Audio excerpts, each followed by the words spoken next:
श्री राम समर्थ। मार्च 6। वासना का प्रभुत्व। कोई एक वस्तु अच्छी है और यदि वह प्राप्त हुई तो प्रसन्नता होगी।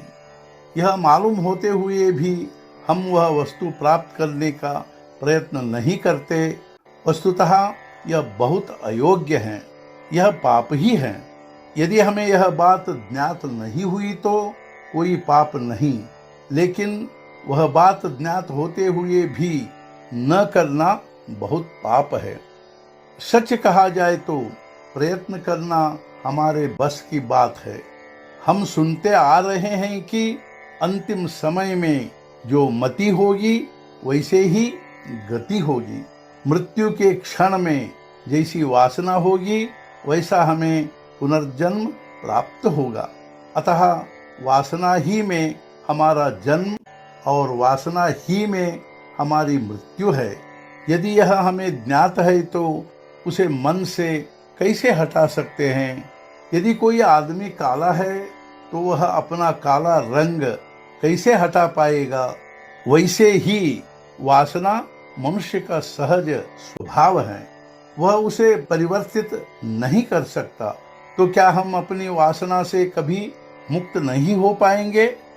अन्य प्राणियों की अपेक्षा मनुष्य में एक बात एकदम अलग है और वह है उसकी बुद्धि। हमें ज्ञात होते हुए भी हम वासना और अहंकार को छोड़ते नहीं, यही हमारी गलती है। हमारा अहंकार इतना गहरा है कि हमें ये सभी बातें हमारी ही हैं ऐसा लगता है। मेरी पत्नी, मेरे बच्चे, मेरा घर, सभी जगह मैं, मेरा कितना वर्णन करे। इसी अहमता के कारण अहंकार बढ़ता है और परिणामतः सभी बातें हमें जैसी चाहिए वैसी होनी चाहिए ऐसी परिपाटी बनती है और जरा भी दुख नहीं होना चाहिए ऐसी स्थिति निर्माण होती है। अर्थात जग में किसी को केवल सुख ही प्राप्त नहीं होता। ऐसा होते हुए भी मनुष्य अहंकार का शिकार हो जाता है और सुख के लालच से वह मृत्यु तक अच्छे बुरे कर्म करते रहता है और तदनुसार उसकी वासना बनती है। वासना का मतलब है अभिमान, मैं का, अहंकार का भाव। अतः अहंकार ही यदि वासना की जड़ है तो उसे मिटाना अपना कर्तव्य नहीं है। सच कहा जाए तो मनुष्य का अहंकार बहुत गहरा बैठ गया है, तो क्या उसे मिटाने के लिए उतने ही सूक्ष्म अस्त्र की आवश्यकता नहीं है। नाम जैसा प्रभावी और सूक्ष्म अस्त्र दूसरा कोई नहीं है। वह परमेश्वर से सबसे अधिक निकटस्थ है। लेकिन ऐसा होते हुए भी हम निष्ठा से, प्रेम से उसे लेते नहीं। हम सब कुछ जानते हैं फिर भी हम में आलस इतना भरा हुआ है कि हम नामस्मरण नहीं करते।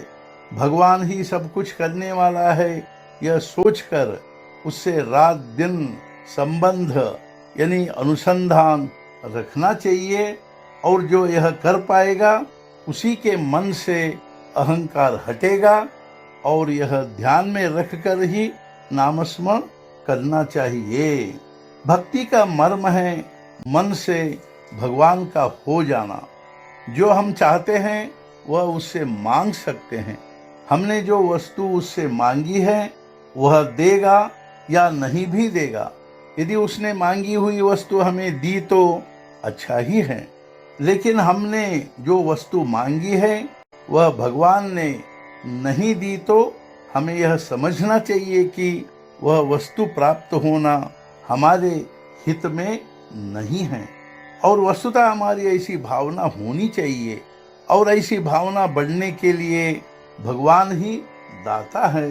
यह ध्यान में रखकर उसका नामस्मरण अधिक किया जाए। आज का मुख्य विचार, जो नामस्मरण में लीन होता है उसका वासना क्षय होता है। सद्गुरुनाथ महाराज की जय। जय जय रघुवीर समर्थ।